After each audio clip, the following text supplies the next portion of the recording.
किताब खोली गई। अब ये किताब खुलने की जो दृष्टांत है वो प्रकाशित वाक्य 10 अध्याय के अंदर हम देखते हैं, प्रधान दूत आसमान से जमीन पर उतर कर आया, उसके हाथ में खुली किताब थी और वो कहता है, यूहन्ना ले किताब खा, तेरे मुंह में मीठा और तेरे पेट में कड़वा हो जाएगा।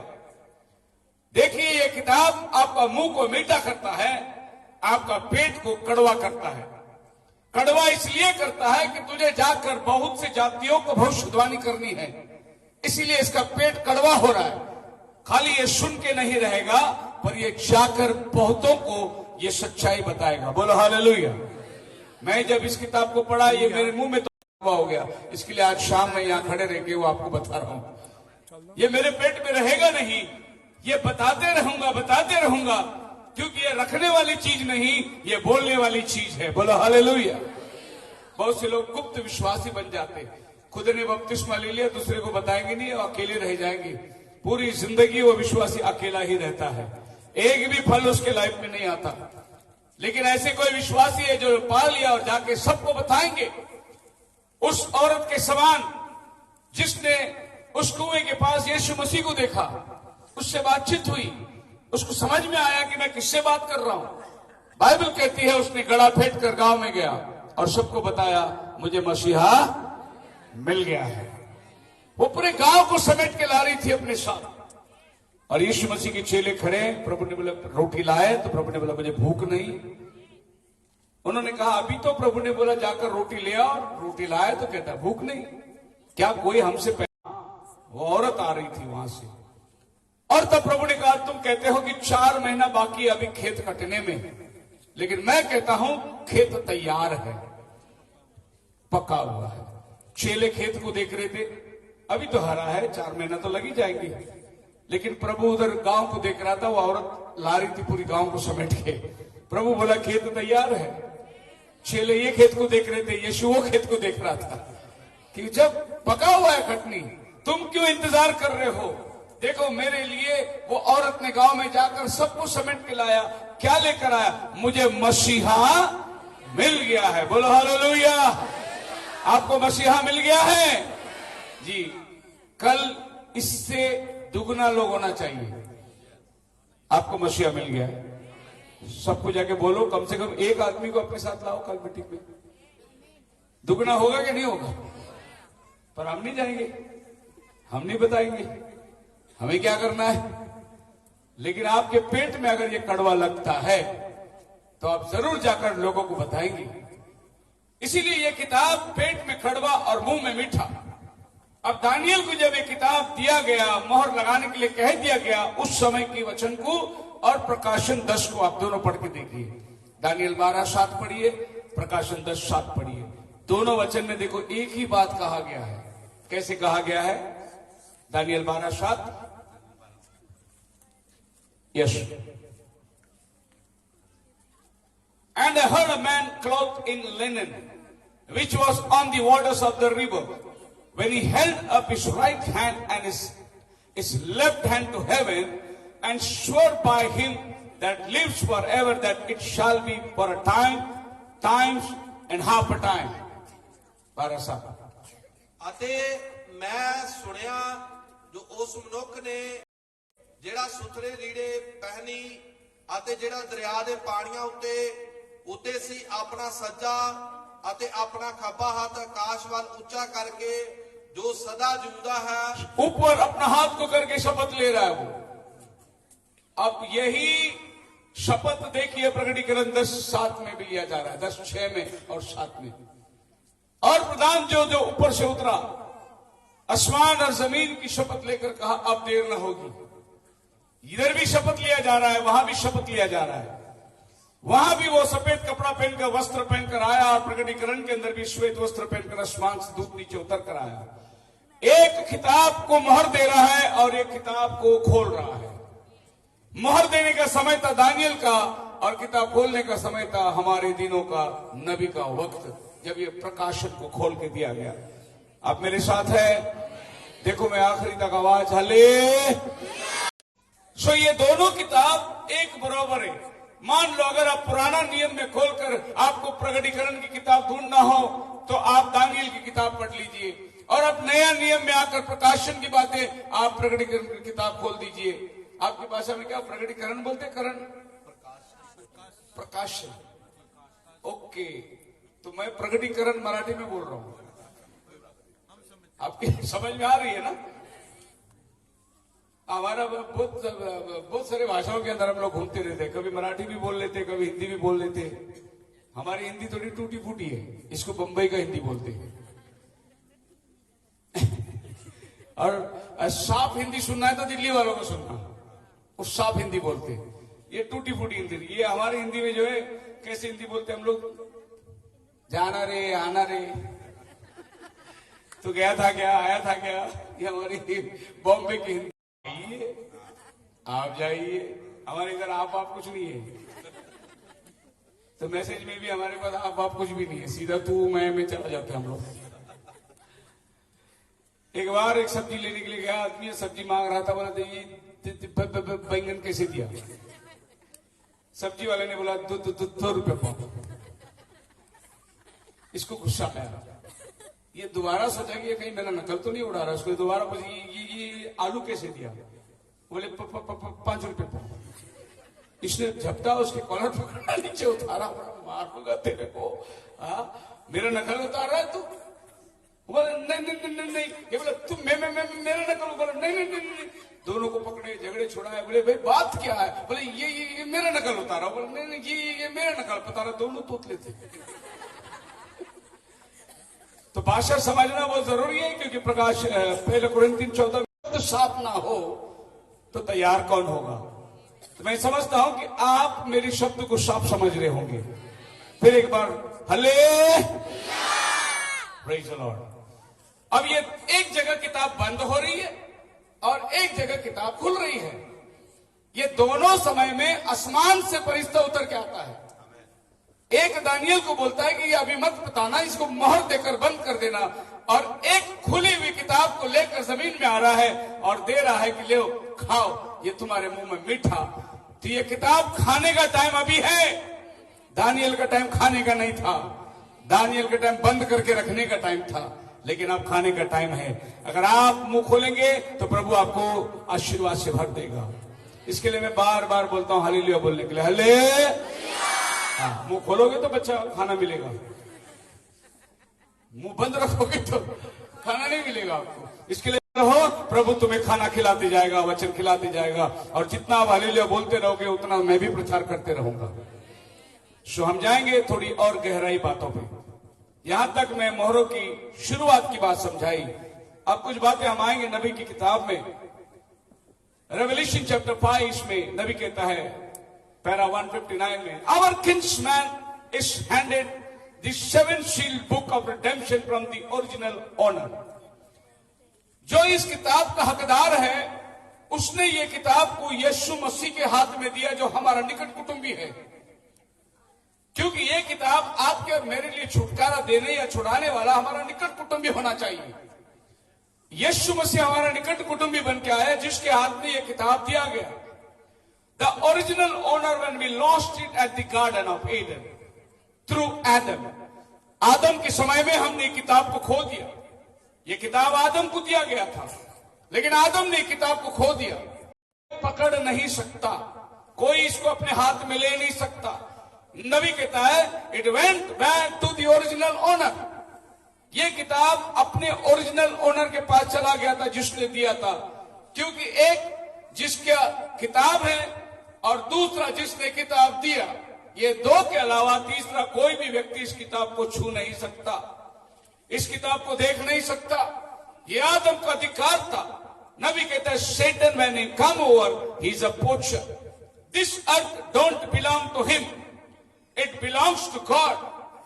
ये पृथ्वी इसका हकदार शैतान नहीं है, इसका मालक शैतान नहीं है। ये खुदावन इसका मालक है, वो इसका हकदार है, लेकिन शैतान राज्य कर रहा है, वो इसके ऊपर अपना रुआब जता रहा है, पर इसका मालक वो नहीं है। वैसे ये किताब का मालक वो नहीं है, ना ही आदम ये किताब का मालक है। ये ओरिजिनल ओनर के पास चली गई। And poacher, squatter, man, how could you say something right now? But I better not is the title deed of a redemption. ये किताब हमारा दस्तावेज है जिसमें हमारी जायदाद लिखी हुई है। देखिए, मेरी गाड़ी बड़े पार्किंग में खड़ा हो, पर वो पेपर में मेरा नाम लिखा हुआ है। वो गाड़ी कोई भी चुरा के ले जाए, हकदार मैं हूं, क्योंकि पेपर में मेरा नाम है। अगर वो पेपर में जाके पुलिस स्टेशन में दूं तो वो गाड़ी ढूंढने के लिए लग जाएंगे, और वो गाड़ी जब मिलेगी वो मुझे बुला कर दिया जाएगा, ये आपका गाड़ी ले लो, क्योंकि किताब में मेरा नाम लिखा है। दस्तावेज जिसको बोलते हैं। आप कोई जमीन खरीदते हैं, आप कोर्ट में जाकर रजिस्ट्रेशन करते हैं, कोर्ट को फीस भरते हैं, आपका नाम उस किताब में होता है, या कि ये जमीन आपके नाम हो गया। हम सबके पास में कागजात है, चाहे गाड़ी का हो, चाहे जमीन का हो, चाहे घर का हो, हर चीज के कागजात आप रखे हुए हैं। क्योंकि और जिसके पास कागजात नहीं वो उसका हकदार नहीं। अगर शैतान बोलता है कि ये पृथ्वी मेरा है, तो शैतान को बोलो कागजात दिखा भाई, तेरे नाम पे पृथ्वी किया गया। मैं बोल सकता हूं ये मेरा है, क्योंकि मेरे नाम पे पृथ्वी क्या है, क्योंकि आदम को प्रभु ने बना के रखा, बोला तू इस पर राज्य कर। आदम मेरा बाप था, तो ये पृथ्वी का अधिकार मेरा बाप का था, मेरा बाप से अधिकार मुझे मिला। लेकिन आज ये पृथ्वी में अधिकार शैतान की चल रही है, क्योंकि हमने अपना दस्तावेज खो दिया। ये दस्तावेज हमारे बाप के द्वारा खोया गया है, और ये दस्तावेज आपको दोबारा लाके देने का काम प्रभु यीशु मसीह ने किया। बोलो हालेलुया। इसीलिए बाइबल कहता है यूहन्ना 1:12 के अंदर, जितनों ने उस पर विश्वास किया उन्हें परमेश्वर का संतान होने का अधिकार मिला। तो आप दोबारा से किसके बेटे और बेटियां बन जाते हैं? परमेश्वर के। हालेलुया। सो ये दस्तावेज किताब जो है ये ओरिजिनल ओनर के हाथ में गई। ओरिजिनल ओनर कौन है? जो सिंहासन पर बैठा हुआ है। और आदम जो है यहां पर अपनी किताब को खो दिया। अब आदम अपना किताब को खोने से अपना अधिकार भी खो दिया उसने। अब आदम खड़ा होता है, जिस आदम को शेर को बुलाकर बोला, इरा तेरा नाम आज से शेर। अभी किताब निकलने के बाद वो शेर आदम के सामने करके घुरा रहा है। आदम बोल रहा है मत मार मेरे को। आदम घबरा गया। अब वो शेर उसकी बात नहीं मान रही है। अब वो हाथी को कहता है कि मुझे नुकसान मत पहुंचा। हाथी बोल रहा भाग इधर से पहले। लेकिन पहले वो हाथी को बिठाता, उसके ऊपर हाथ मलता, शेर सिंह को बिठाता, तेरा नाम हाथी है, तेरा नाम सिंह है, ये सब जानवर उसके अधीनता में रहती।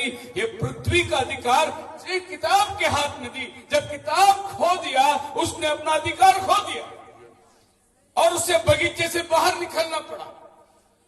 जिस बगीचे में वो खुदा के साथ, अपने बाप के साथ रोज जीवन की बातें होती थी, अब वो अपने पिता को बगीचे में आते देखकर जाकर पेड़ के पीछे छिप गया। प्रभु बोलते आदम आदम कहां है? प्रभु मैं नंगा हूं। किसने बताया तू नंगा है? क्या तूने वो फल खाया जो मैंने मना किया था? देखो, अब आदम जो संगति में रहता था, अब संगति से छिप रहा है, खुदा के डर से भाग रहा है। एक पेड़ के तले जाकर आदम और हवा बैठे हैं, जबकि थोड़े समय पहले उन्होंने अंजीर के पत्ते लेकर अपने लिए कपड़े बनाए थे और दोनों आपस में एक को देखे नंगापन ढक गया। लेकिन जब खुदा की वाणी आई, ये कपड़ा उनका नंगापन को नहीं ढक सका और फिर जाकर वो छिप गए, पहने हुए कपड़े के साथ जाके छुपे। सो ये कपड़ा क्या है? ये आता है रिलीजियन वर्ड में से। कपड़ा जो है कवरिंग, बाइबल बोलता है उन्होंने अपने लिए कवरिंग बना लिया, और रिलीजन का मतलब है कवरिंग। तो ये जितने पृथ्वी में रिलीजन है, ये रिलीजन आदमी ने इसलिए बनाया कि खुदा रिलीजन चाहिए, एक कपड़े चाहिए। कपड़े के बिना खुदा के सामने हम नंगे दिखाई देंगे। पर लोगों ने क्या किया? अपने खुद के लिए रिलीजन बना लिया। लेकिन ये खुद का बनाया हुआ आदम का रिलीजन जब प्रभु सामने आया, फिर जाके छिप गया। फिर परमेश्वर ने बोला अभी मैं तेरे को एक रिलीजन बना के देता हूं। उसने मेमना काटा, उसका चमड़ा निकाला और उनको पहनाया। बोला ये रिलीजन अगर तू पहनेगा तो मेरे सामने तो आ सकता है। हालेलुया। तो वो मरा हुआ मेमना का चमड़ा क्या था? वही प्रभु यीशु मसीह जो क्रूस पर 39 कोड़े के फटके खाए, वो कपड़ा अगर तू आज पहनेगा तो अपने बाप के पास आकर किताब का हकदार हो सकता है। वरना ये दुनिया की सारी रिलीजन ये दुनिया में ही तुम्हें रख देगी, तुम्हें आगे लेके नहीं जाएगी। एक रिलीजन, इसीलिए प्रभु ने कहा मैं मार्ग, सत्य और बहुत लोगों ने अपने लिए मार्ग बना लिए, अलग अलग तरीके से वो ईश्वर को पाना चाहते हैं। और ये बाइबल की खासियत ये है, किताबें ये बताती है तुम्हें परमेश्वर को कैसे पाना है, कैसे जाना है, लेकिन बाइबल बताती है परमेश्वर तुम्हारे पास कैसा आया। बताए, दुनिया की सब किताबें बोलती है ये करना होगा, वो करना होगा, वो करना होगा, तभी तुम्हें ईश्वर प्राप्त होगा। ये किताब बोलती है तुम्हें खाली विश्वास करना होगा, ये खुदा तुम्हारे पास आकर अपना जीवन का हकदार तुम्हें दे दिया। बोलो हालेलुया। इस मसीहत को ढूंढने के लिए मैंने कुछ भी प्रयास नहीं किया, ना मैं 51 सीढ़ी चढ़ा, ना मैं बाल निकाला मुंडाया, ना ही मैंने कुछ और काम किया। मैंने ये इसको पाने के लिए कुछ नहीं किया, ये खुद मेरे पास चली आई। मुझे लगता है आपके साथ भी ऐसी आई होगी, क्योंकि इसके लिए हम कुछ कर नहीं सकते। खुदावन ने ये रास्ता बनाया हमारे पास कैसे इस मैसेज को लेकर आए। हालेलुया। तो नबी कहता है कि हकदार की किताब जो है ओरिजिनल ओनर के हाथ में से चली गई। जब ये किताब उसके हाथ से चली गई, बगीचा छोड़ना पड़ा, खुदा के सामने ये छोड़ना पड़ा, क्योंकि ये दोनों को अभी खुदा के वाणी से घबराहट हो रही, और प्रभु ने अग्नि में तलवार को रख दिया कि निकलो बाहर यहां से। और वे लोग आदन के वाटिका से बाहर चले आए। आदन का वाटिका का मतलब क्या समझते हो? बीमारी नहीं वहां पर, मरण नहीं वहां पर, हमेशा की जिंदगी, हमेशा प्रभु के साथ में संगति में रहना, रोज बरोज प्रभु से मुलाकात करना। ये सब संगति छोड़कर अब आदम और हवा बगीचे से बाहर निकल आ रहे हैं। जब उन्होंने बगीचे से बाहर निकल कर आया तो ये किताब ओरिजिनल ओनर के पास चली गई, और ये पृथ्वी का हकदार शैतान बन गया। अब शैतान अपना राज्य को समाना शुरू कर दी, और शैतान अपने राज्य को लेकर आ रहा है। अब ये किताब जब ऊपर चली गई तो इस किताब को लेकर आने का दूसरा कोई रास्ता नहीं था। प्रभु यीशु मसीह मेमना बनकर आया, क्रूस पर बलिदान हुआ। हालेलुया। तो ये किताब ले आकर आपके हाथ में देने के लिए प्रभु ने इतना काम किया। प्रभु ने इतने सारे कोड़े खाए, सलीब की मौत को सहन किया, यह किताब लाकर आपको देने के लिए। अब ये किताब यीशु मसीह के मारे जाने से यूहन्ना देख रहा है कि वहां मेमना जाकर उस किताब को ले रहा है। अब मेमना कब जाकर किताब को लिया? जब यूहन्ना ने ये बातें देखी 100 सदी में, 30 सदी में प्रभु यीशु मसीह क्रूस पर मारा गया था। तो जब यीशु मसीह क्रूस पे था, लोग यीशु को देख रहे थे, क्योंकि ये धरती के लोग सिर्फ उसकी देह को देख रहे थे। लेकिन एक और घटना हो रही थी, प्रभु यीशु मसीह मेमने के रूप में आसमान में जाकर सिंहासन के सामने खड़ा हुआ है। यह धरती यीशु को देख रही है, लेकिन यीशु मेमने के रूप में सिंहासन पर खड़ा है, और वहां वो किताब ले रहा है। बोलो हालेलुया। बाइबल कहती है जब यीशु मसीह क्रूस पर था, भूकंप आई, धरती कांप उठी, चट्टानें तड़क उठी, सूर्य अंधकार हो गया। ये सब क्या हो रहा है? बाइबल में लिखा है सिंहासन से बिजलियां निकल रही है, भूकंप हो रहा है, यूहन्ना घबरा रहा है, रो रहा है, वहां से किताब ले रहा है, और धरती में उसका असर हो रही है। बोलो हालेलुया। ये धरती कांप रही है। यीशु मसीह का खाली शरीर टंगा हुआ है, लेकिन वो जाकर वो किताब ले रहा है मेमने के सिंहासन के हाथ से, और वो अधिकार लेकर वो अधोलोक में जाता है, नीचे, जो यहाँ पर आदम से लेकर जितने लोग मरे हुए थे, और सब लोग को शैतान ने नीचे बंद करके रखा था। जो भी आता मरता, आदम नीचे जा ताला लगा देता। उसके बाद अब्राहम आया, जा नीचे ताला लगा दिया। उसके बाद खुदा के बड़े बड़े नबी लोग आए, सबको अंदर डालकर वो ताला लगा, क्योंकि हकदार वो बन गया था, चाबी उसके पास में थी, अधोलोक पर वो राज्य करता था। फिर प्रभु यीशु मसीह ने वो किताब का काम को पूरा किया और नीचे गया अधोलोक में।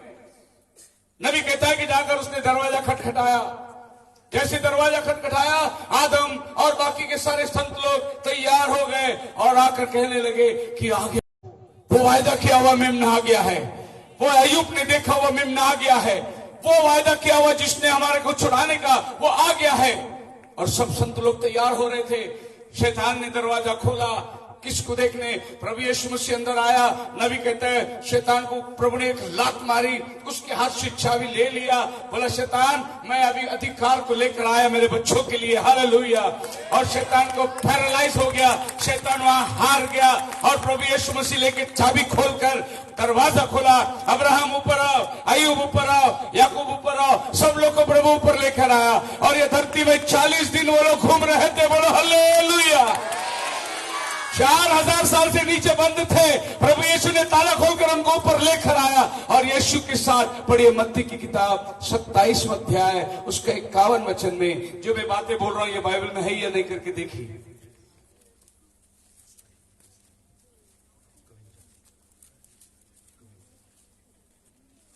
मत्ती 27 अध्याय उसका 51 वचन। हाँ, यीशु ने फिर ਉੱਚੀ ਆਵਾਜ਼ ਨਾਲ ਪੁਕਾਰ ਕੇ ਜਾਨ ਦੇ ਦਿੱਤੀ जी ਔਰ ਵੇਖੋ ਹੈਕਲ ਦਾ ਪਰਦਾ ਉੱਪਰੋਂ ਲੈ ਕੇ ਹੇਠਾਂ ਤਾਈਂ ਪਾਟ ਕੇ ਦੋ ਹੋ ਗਿਆ जी ਅਤੇ ਧਰਤੀ ਕੰਬੀ ਅਤੇ ਪੱਥਰ ਤਿੜਕ ਗਏ जी ਅਤੇ ਕਬਰਾਂ ਖੁੱਲ ਗਈਆਂ ਜੀ। ਔਰ ਸੁੱਤੇ ਹੋਏ ਸੰਤਾਂ ਦੀਆਂ ਬਥੇਰੀਆਂ ਲੋਥਾਂ हुए ਉਠਾਈਆਂ में ਗਈਆਂ। सब संत लोग उठ के बाहर आ गए। ये कैसे आए बाहर? फिर ये इतना साल 4000 साल किसके इंतजार कर रहे थे?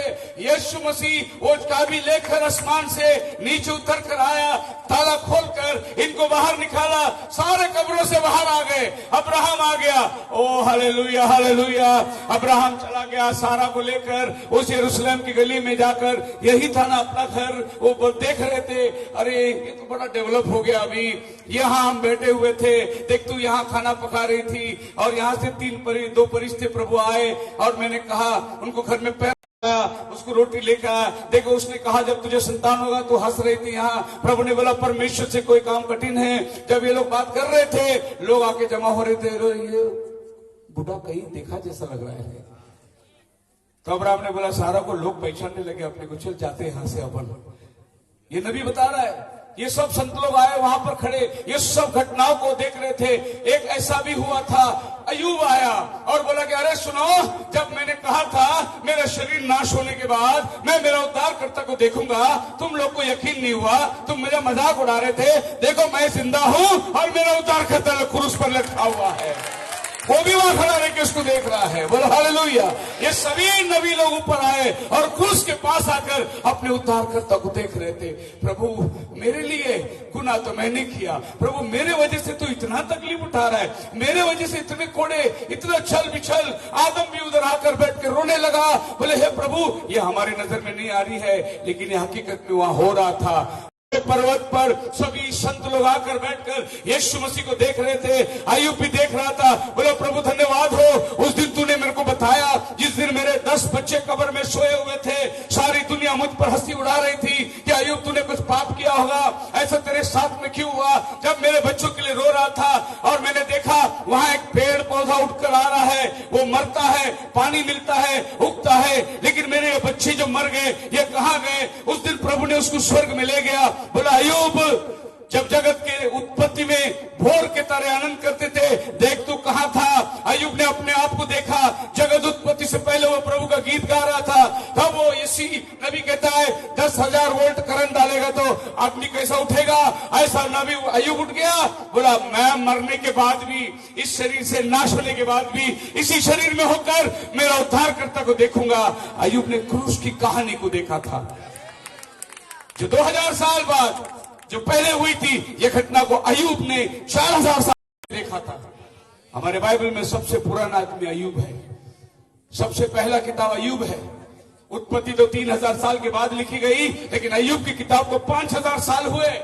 अय्यूब ने उद्धारकर्ता को देखा था, यीशु को देखा था। इन सभीयों ने उसके लिए गवाही दी थी और ये सब मुर्दों में से जी उठकर ऊपर आ गए। यही यूहन्ना फुट फुट कर रो रहा था, कौन वो किताब को खोलेगा, कौन उन मोहरों को तोड़ेगा। यीशु मसीह ने उन मोहरों को तोड़ा। आप सब जानते हैं प्रभु यीशु मसीह ने क्या कहा। मत पढ़िए प्रकटीकरण पहला अध्याय उसका 18 वचन, प्रकाशित वाक्य पहले अध्याय उसका 18 वचन जी। ਅਤੇ ਜਿਉਂਦਾ ਹਾਂ ਮੈਂ ਮੁਰਦਾ ਸਾਂ ਅਰ ਵੇਖ ਮੈਂ ਜੁਗੋ ਜੁਗ ਜਿਉਂਦਾ ਹਾਂ ਅਤੇ ਮੌਤ ਅਤੇ ਪਤਾਲ ਦੀਆਂ ਕੁੰਜੀਆਂ ਮੇਰੇ ਕੋਲ ਹਨ। मौत की और अधोलोक की चाबी मेरे पास। फिर पहले किसके पास थी?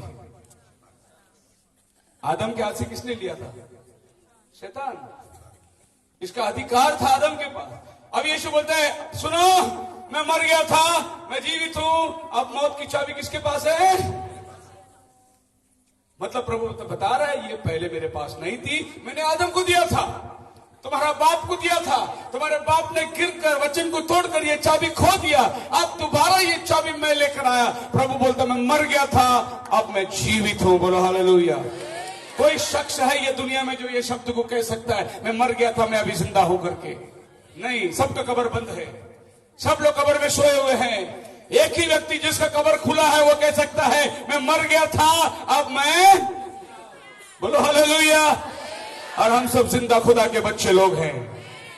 तो ये चाबी वहां से प्रभु ने ले ली, लेकिन साथ ही साथ पढ़िए मत्ती की 16 अध्याय का 18 वचन। मैथ्यू चैप्टर 16, हाँ 16 का 18। ਅਤੇ ਮੈਂ ਵੀ ਤੈਨੂੰ ਆਖਦਾ ਹਾਂ ਜੋ ਤੂੰ ਪਤਰਸ ਹੈ ਅਤੇ ਮੈਂ ਇਸ ਪੱਥਰ ਉੱਤੇ ਆਪਣੀ ਕਲੀਸਿਆ ਬਣਾਵਾਂਗਾ जी आगे। ਅਤੇ ਪਤਾਲ ਦੇ ਫਾਟਕਾਂ ਦਾ ਉਹ ਤੇ ਕੁਝ ਵਸ ਨਾ ਚੱਲੇਗਾ। पताल का फाटक इस पर प्रबल नहीं होंगे। मैं अपनी कलीसिया खुद बनाऊंगा, अधोलोक का फाटक इस पर प्रबल ना होंगे, क्योंकि अधोलोक की चाबी अभी किसके पास है? अधोलोक अभी जय नहीं पा सकता इस कलीसिया पर। और आगे, ਮੈਂ स्वर्ग ਦੇ ਰਾਜ ਦੀਆਂ ਕੁੰਜੀਆਂ ਤੈਨੂੰ ਦਿਆਂਗਾ मैं स्वर्ग के राज्य की कुंजियां तुझे दे रहा हूं, ਅਤੇ ਜੋ ਕੁਝ ਤੂੰ ਧਰਤੀ ਉੱਤੇ ਬੰਨੇਗਾ वो सब स्वर्ग में स्वर्ग ਵਿੱਚ होगा। ਬੰਨਿਆ ਜਾਵੇਗਾ। तो प्रभु यीशु मसीह 2 चाबी ले आए, एक स्वर्ग का लेकर आया, पतरस को दिया, और अधोलोक का चाबी लेकर वो खुद चला गया। स्वर्ग का चाबी किसको दिया? पतरस को दिया। बोला हालेलुया। हालेलुया। अब पतरस को बोला तू जो बांधेगा वो स्वर्ग में होगा, क्योंकि चाबी तेरे पास है। अब हमारे पादरी साहब लोग के पास जाइए, के पास, और उसको बोली कि पिता पुत्र पवित्र आत्मा के नाम में बपतिस्मा कोई दिया नहीं। बोले नहीं, यीशु ने बोला। फिर हम बोलेंगे पतरस ने यीशु मसीह के नाम से बपतिस्मा दिया। बोलेंगे पतरस अनपढ़ है। कौन है पतरस? उसको ज्ञान नहीं था। लेकिन चाबी प्रभु ने किसको दिया? अगर इसके हाथ में दिया होता तो क्या होता? खाली अपने मेंबर को अंदर लेता हो। प्रभु ने पतरस को बोला ये ले चाबी स्वर्ग का, तू जो खोलेगा, तू जो चाबी, अगर चाबी दी है तो बगैर ताला की चाबी नहीं बनती। ताला तो होगा। ताला कहां लगा था? कोई स्वर्ग पर नहीं चढ़ा, केवल वही जो स्वर्ग से उतरा, उधर ताला लगा हुआ था। वो चाबी प्रभु ने पतरस को दिया, बोला तू जो खोलेगा।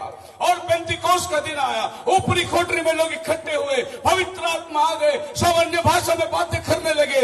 और ऐसा हुआ, लोगों ने बोला ये नशे में हैं, अब इस सभी नशे में क्यों ये भिन्न भिन्न भाषा बोल रहे हैं? पतरस ने उठ के खड़ा हो गया, ये नशे में नहीं है, अभी तक तो शराब बनी भी नहीं है, अब तो सवेरे का टाइम है, फिर ये क्या हो रहा है? पतरस बोला मेरे पास चाबी है, पश्चाताप करो, प्रभु यीशु मसीह के नाम से पाप की क्षमा के लिए बपतिस्मा ले लो, दरवाजा खुल जाएगा, तुम्हें स्वर्ग का राज्य मिलेगा।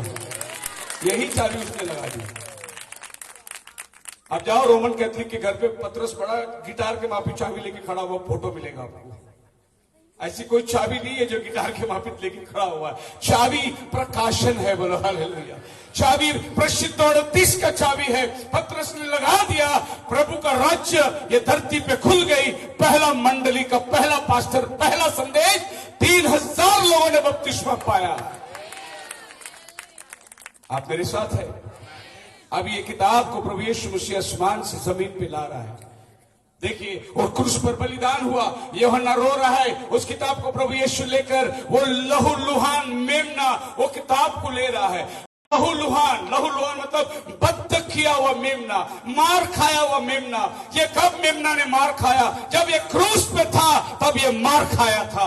इसके फड़ी में 39 कोड़े के फटके, शरीर छिन्न भिन्न हुए थे। वो लहू लुहान मेमने ने जाकर किताब लिया, और वो किताब को लेकर यीशु मसीह 10वां अध्याय की जमीन में उतर के आता है। एक पैर जमीन पर और एक पैर समंदर में रखकर कहता है अब समय नहीं होगा। आसमान और जमीन का शपथ खा के कहता हूं, यही फरिश्ते ने कहा था शपथ आसमान और जमीन का, यह किताब बंद कर दो। और यही फरिश्ता फिर उतर कर कहा अब देर ना होगी, शपथ आसमान जमीन का, किताब खुल गया है, अब जा दुल्हन अपनी किताब को लेकर तो खा ले। बोलो हालेलुया। आप मेरे साथ है? अब ये किताब पाने के बाद आपको प्रभु यीशु मसीह का दुल्हन बनकर जाने का पूरा पूरा अधिकार मिल गया। आपके पास ये किताब आ गई, लिखी है प्रकाशित वाक्य की किताब में। एक लिखा है, यूहन्ना कहता है, पढ़िए प्रकटीकरण की पहले अध्याय का 9 वचन जो हमने पढ़ा था, मैं यूहन्ना। अब उसकी गवाही को देखते हैं। मैं यूहन्ना जो ਤੁਹਾਡਾ ਭਰਾ ਤੇ ਤੁਹਾਡੇ ਨਾਲ ਰਲ ਕੇ ਉਸ ਬਿਪਤਾ ਅਤੇ ਰਾਜ ਅਤੇ ਸਬਰ ਵਿੱਚ ਜੋ ਯीशु ਵਿੱਚ ਸਾਂਝੀ ਹੈ। जी, यहां पर यूहन्ना 2 बातें बताता है, गौर से पढ़िए आप।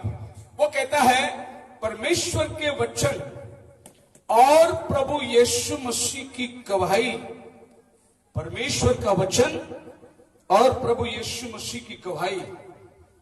Hallelujah, hallelujah.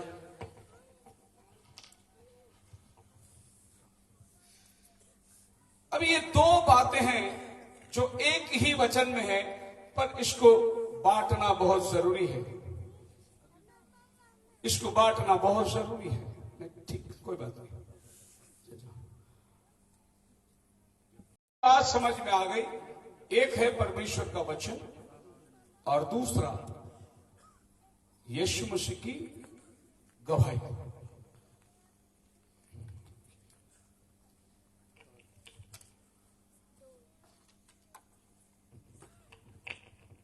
न बल से न शक्ति से तेरे आत्मा के द्वारा, ना तो बल से ना शक्ति से तेरे आत्मा के द्वारा। ये पहाड़ ढल जाएगा, ये पहाड़ ढल जाएगा, ये पहाड़ ढल जाएगा तेरे आत्मा के द्वारा। अब जॉन कहता है, मैं प्रभु यीशु मसीह की गवाही के लिए, वचन के लिए, ये 2 प्रकार की सेवा को दर्शाता है। अब इसको हम लोग देखेंगे, ये 2 प्रकार की सेवा कैसी है। पढ़िए प्रकाशित वाक्य 6 अध्याय का 9 वचन।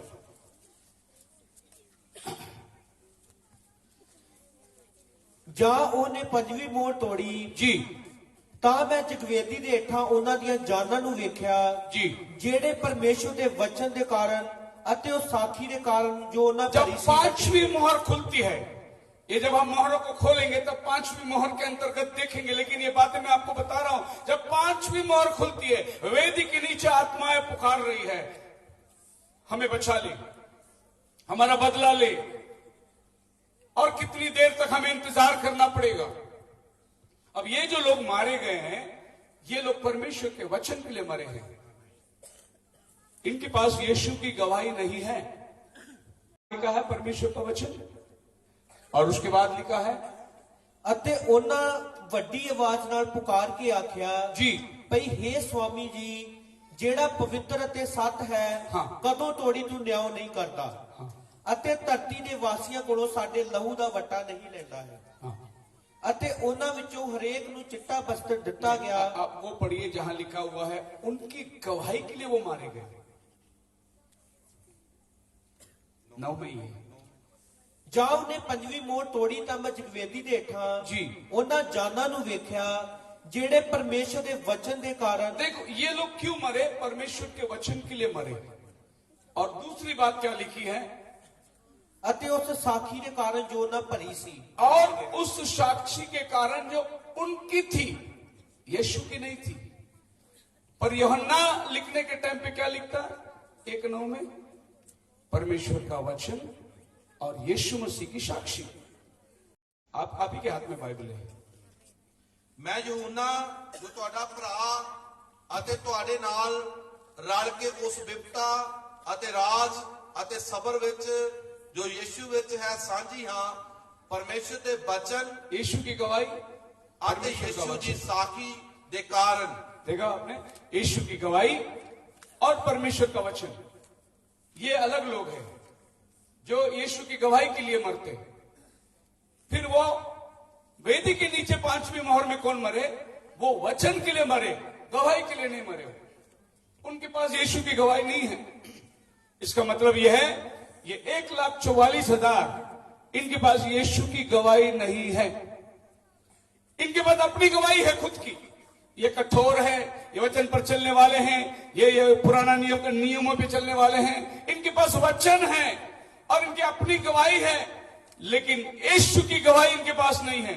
फिर यीशु की गवाही किसके पास? अध्याय में लिख रहा है कि यीशु की गवाही और परमेश्वर का वचन, यीशु की गवाही हमारे पास है। हालेलुया। हम यीशु की गवाही, परमेश्वर के वचन के अनुसार हम लोग नहीं चले। हम झूठ, चोरी, चमार, ये दुनिया के पाप और दलदल में पड़े थे, हमें व्यवस्था मालूम नहीं था, लेकिन यीशु मसीह आया, उसकी गवाही से हम बच गए। बोलो हालेलुया। हमारे पास यीशु की गवाही है, उनके पास उनकी अपनी गवाही है, यीशु की गवाही नहीं है। अभी मोहरें जब खुलती है तो ये दोनों ग्रुप को जानना बहुत जरूरी है। और ये मोहरें कब खुलती है, इसका अंतर क्या है?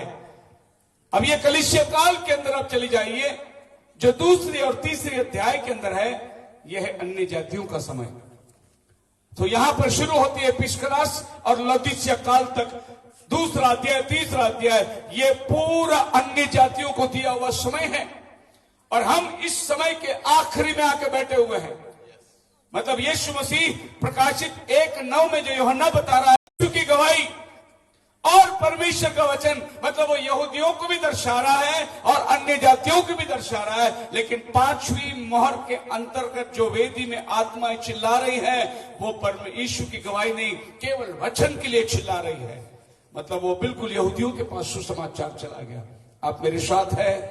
हालेलुया। अब आप 4थे अध्याय में जब आ जाएंगे, प्रकाशित वाक्य, उसका पहला वचन में लिखा है, जब कलीसिया काल खत्म हुई, तीसरे अध्याय का 20 और 20 वचन के अंदर, मैं द्वार पर खटखटा रहा हूं, जो खोलेगा मैं भीतर आकर उसके साथ भोजन करूंगा। कलीसिया काल खत्म हो रही है। अगली 4थे अध्याय शुरू होते ही आसमान में दरवाजा खुल रहा है और आवाज आ रही है ऊपर से, यूहन्ना ऊपर आ। और यूहन्ना जो है वो आसमान पर चला गया। कौन सी अध्याय में? 4 अध्याय में। ये 4 अध्याय में जाने वाला जो है, ये रप्चर है, कलीसिया जो उठा लिए जाने का भागी हो गए हैं। और 19वां अध्याय में ये नीचे आते हैं। किधर नीचे आते हैं? 19वां अध्याय का 13 वचन में ये लोग नीचे आते हैं। फिर ये 4 अध्याय से 19 का अध्याय तक के बीच में का जो समय है, वो अन्य जाति का समय नहीं है। वो ये संसार के अंदर तकलीफ, मुसीबत, संकट, क्रिस्त विरोध, 666 यहूदियों का संकट काल में गुजर के जाना, ये सब बातें नीचे हो रही है। लेकिन दुल्हन किधर होगी? ऊपर। इस बात के लिए आपको हालेलुया बोलना आता है? आप 4थे अध्याय में जा रहे हैं, 19 में आ रहे हैं। मतलब इसके बीच में जितनी घटनाएं हैं उसमें हम लोग है नहीं, क्योंकि प्रभु यीशु मसीह अपने दुल्हन को उसमें जाने नहीं देता। Praise the Lord, praise the Lord, hallelujah. जब प्रभु ने नोहा को कहा बारिश आने वाली है, जहाज बना ले, नोहा ने जहाज बना लिया। और नोहा जब तक अंदर नहीं गया, बारिश नहीं आई।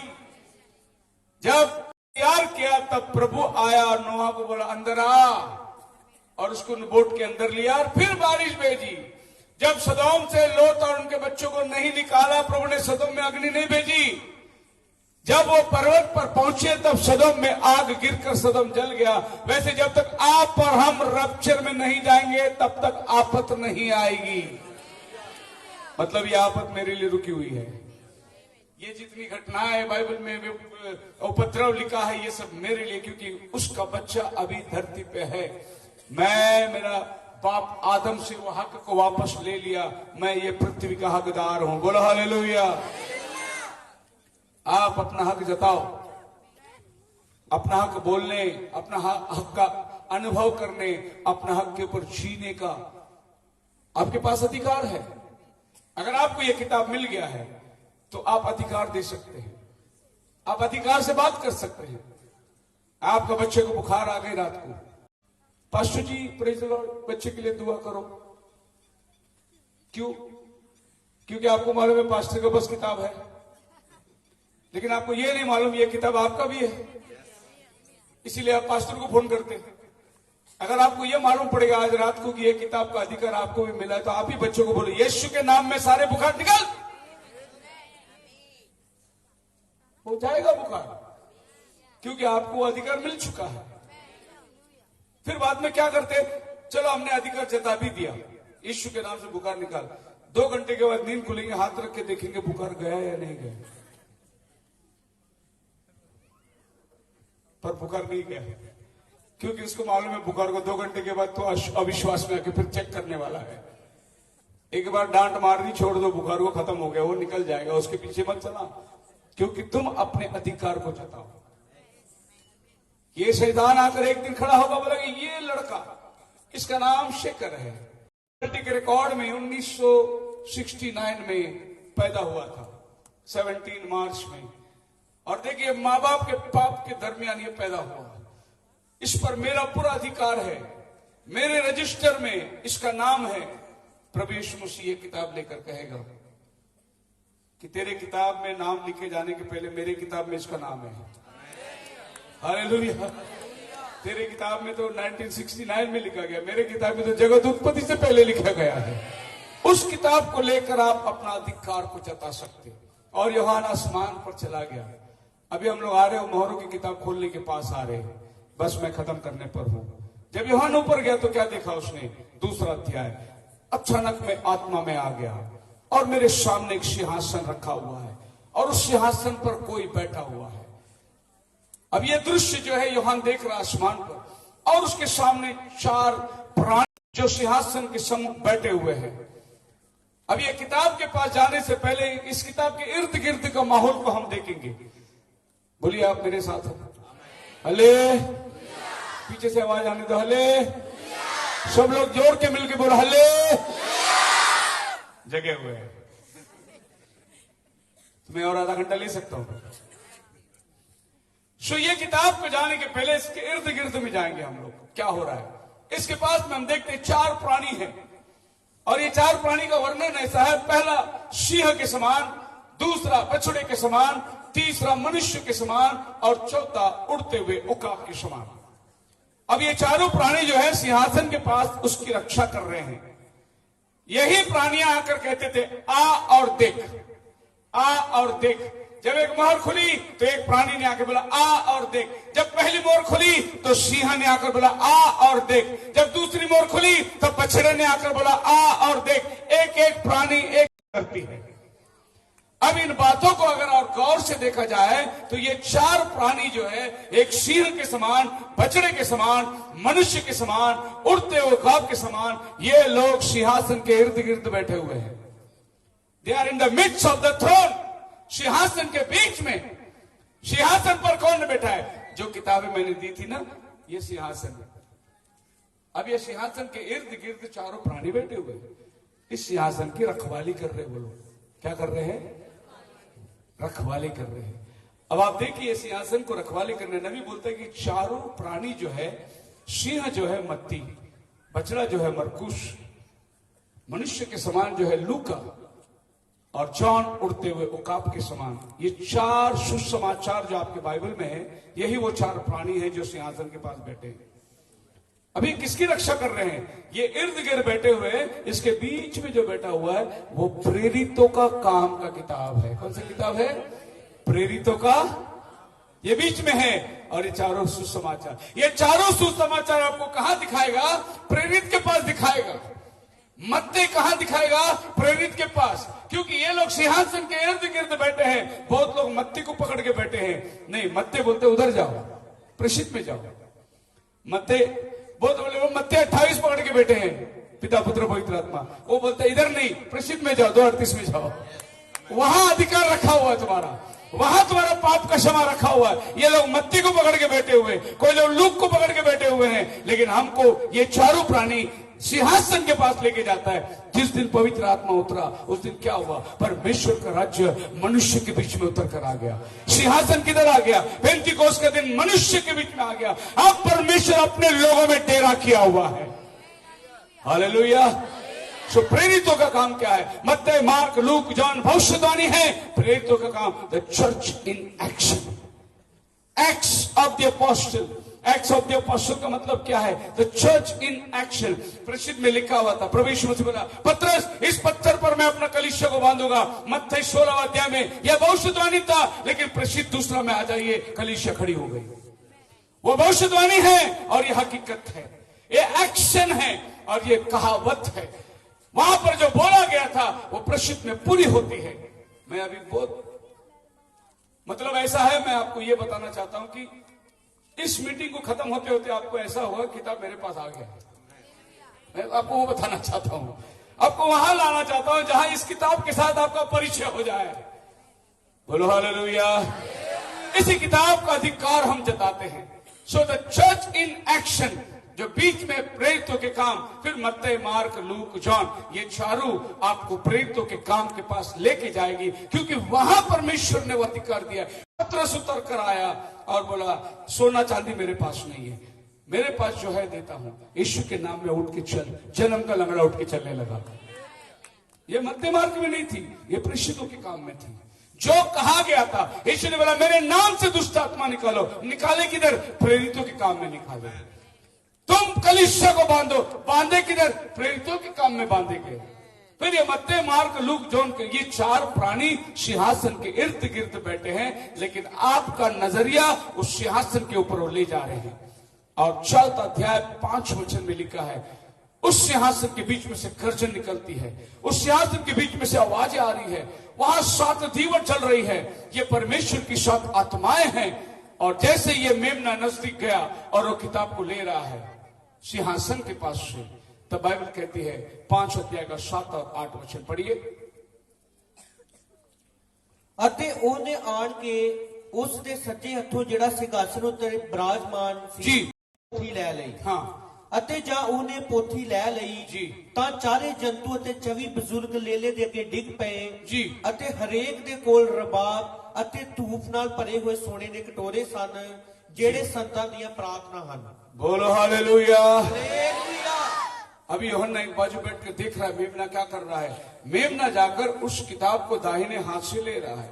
जैसे वो किताब को उसने दाहिने हाथ से लिया, 24 प्राचीन लोग जो कुर्सी पे बैठे हुए हैं और ये 4 प्राणी लोग क्या कर रहे हैं, उसके सामने औंधे मुंह गिर गए।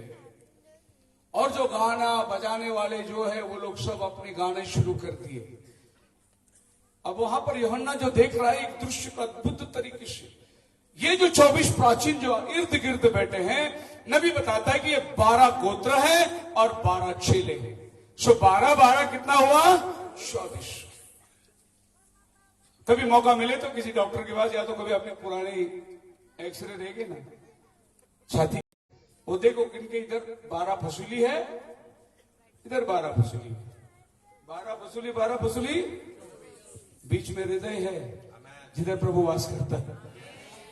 सिंहासन आपके अंदर ही है। तुम्हें स्वर्ग देखने को जाने की जरूरत नहीं, अपने अंदर झांक के देखो, स्वर्ग उधर ही आपको मिलेगा।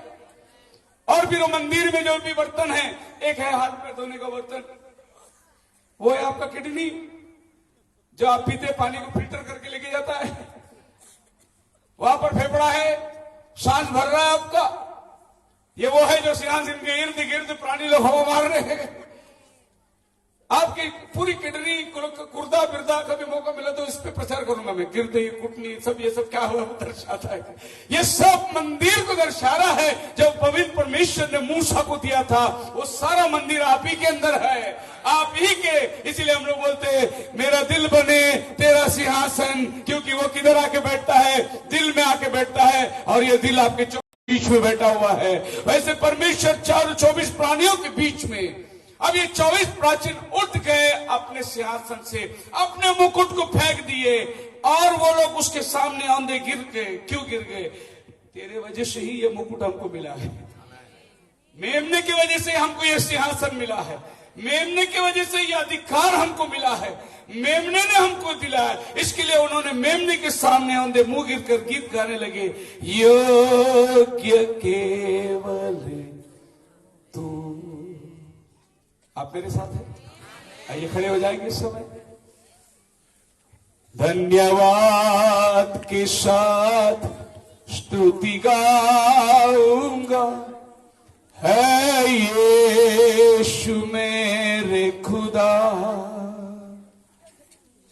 उपकार तेरे हैं बेशुमार, कोटि कोटि धन्यवाद।